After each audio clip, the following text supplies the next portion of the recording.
I'm Mallory Sear. I'm Eli Reddington. My name is Savannah Hunsucker. My name is Benjamin Meyer. I'm a senior this year at Newton High School. I am 17. I go to Newton High School, and I'm a senior. I am 16, and I am currently a junior in high school. I'm the Youth Leadership Program Manager at Mirror. I helped with the STAND program. I coordinate the STAND program, and I helped with the T21 initiative in Newton. STAND is a youth-led organization in the community in Harvey County and also slowly reaching into Marion County. There's high school organizations, there are clubs some places, and they're just extracurriculars other places. But we do have organizations in Halstead, Newton, Heston, Sedgwick, Peabody, and Burton. That is focused on using young people and youth as a resource in the community for making positive decisions, positive impacts. But also building in leadership skills and giving them a lot of opportunities, getting them involved in their communities and things like that. Especially 2 years ago, vaping was a major problem at many high schools, not just here in Newton, but all across America. Vaping became a very big and popular trend that was directly impacting young people. When vaping came up, it was kind of like the kids kept bringing it up. We were even like, I remember I was asking them questions about marijuana specifically, and I kept having to specify, is this marijuana or is this vaping? And they're like, oh yeah, that's vaping. I think the original appeal was that cigarettes began looking very dirty and they were looked down upon. They really weren't a cool thing to do, but vaping was a new sleek design. It really had a lot of marketing that went directly towards teenagers. I think the appeal is everyone gets that idea, or not everyone per se, but a lot of people get that idea that it's cool. It's like the new alternative to smoking. Also just the ease that comes with it, how discreet it is. I think it's like, or it used to be a cool factor. Like, hey, look what I can get my hands on. Look at these connections I have that I could get this. I definitely think that social media has been kind of just the biggest part of all of this, especially because like specifically Juul, they were purposely targeting youth. A lot of influencers online were paid money to help advertise for vaping, and it became a very big pop culture kind of thing to have to be a part of vaping culture. And with that, there's of course going to be some appeal, seeing that might make you cool, or it might be something that other people are doing. There were even like challenges, like see if you can charge your vape on your teacher's computer because you could just plug it into USB. I mean, it's just an image thing, I think. I can remember one time I was at a basketball game in the student section, and they were handing a vape around like it was candy, and everybody was vaping off of the same device, which is unsanitary. And I remembered that vividly because they even offered it to me, which was quite interesting because I think I'm pretty well known for being in STAND and in the prevention world. I think another part of it was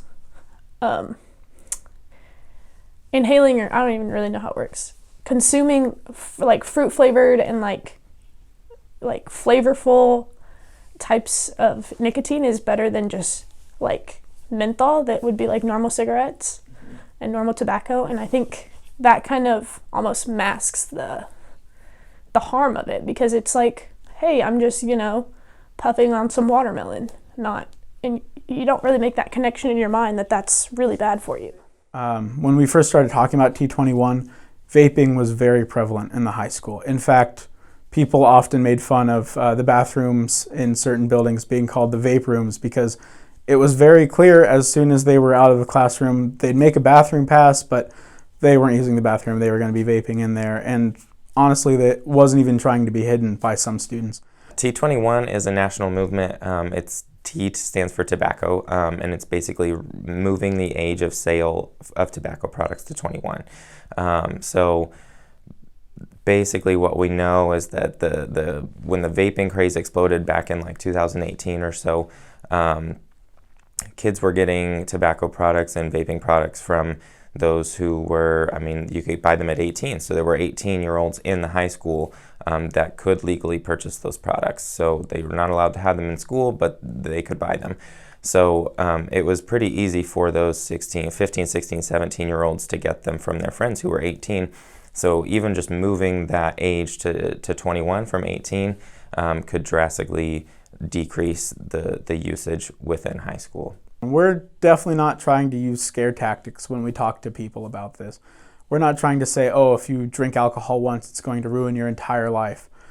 We try and explain things about how your brain doesn't fully develop until you're 25 and the kind of impacts that can be had on brain development just because of using nicotine or alcohol or any substance. People always think, like, why can't kids just think about how this is going to affect them? Well, they literally can't.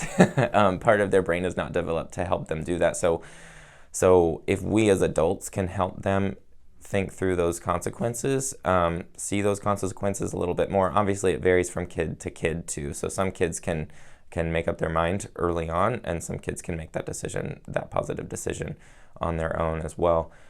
But if we can do that, and if we can change the culture, which is what Stand is trying to do, trying to change the culture around substance use, that you don't need to do it. We, as an organization, we're trying to get our name known, especially in our community, the years prior to T21 taking place.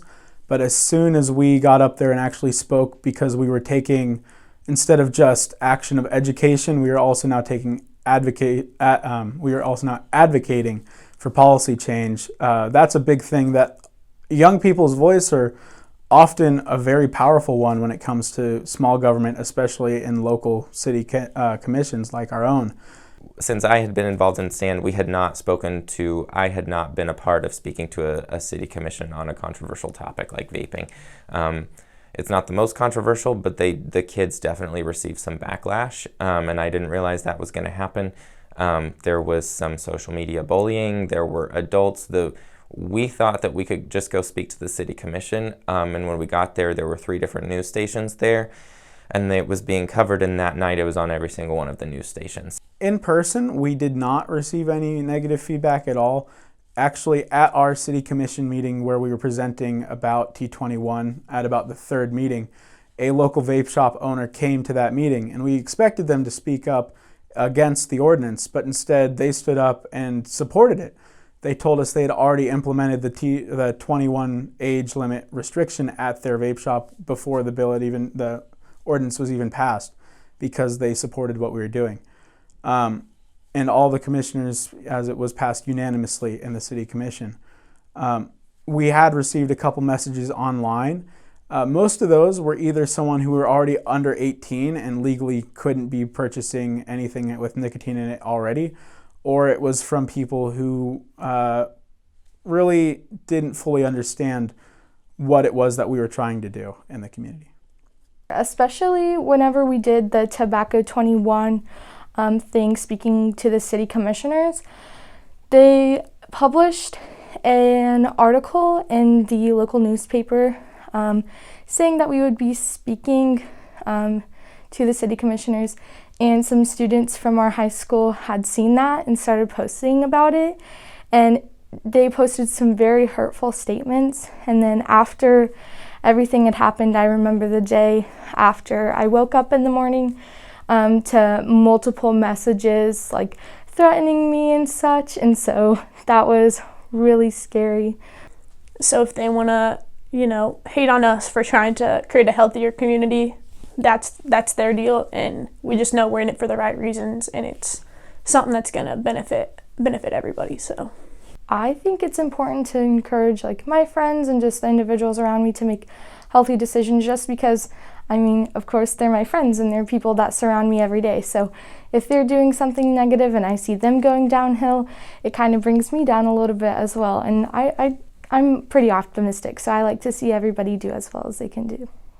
There are a couple things that I definitely want to see come from the future of STAND, but also the future of Harvey County and Newton. I want to see young people become advocates for change they want to see in the community. I want them to use their voice for the greater good, for public policy. I think it will definitely get better with the data that we've seen recently, more specifically from the Kansas Communities That Care survey.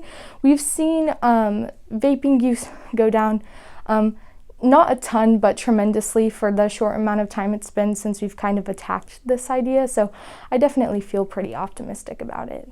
To see T21 where it is now, I'm very happy with what's been going on with that in the city. And I'm looking forward to see where that might expand to in other towns. Maybe this might mean tobacco-free parks in the city is the next step. I'm not sure exactly where it's going to go, but I know whatever it is, it's going to be great to watch. We are seeing decreases in substance use.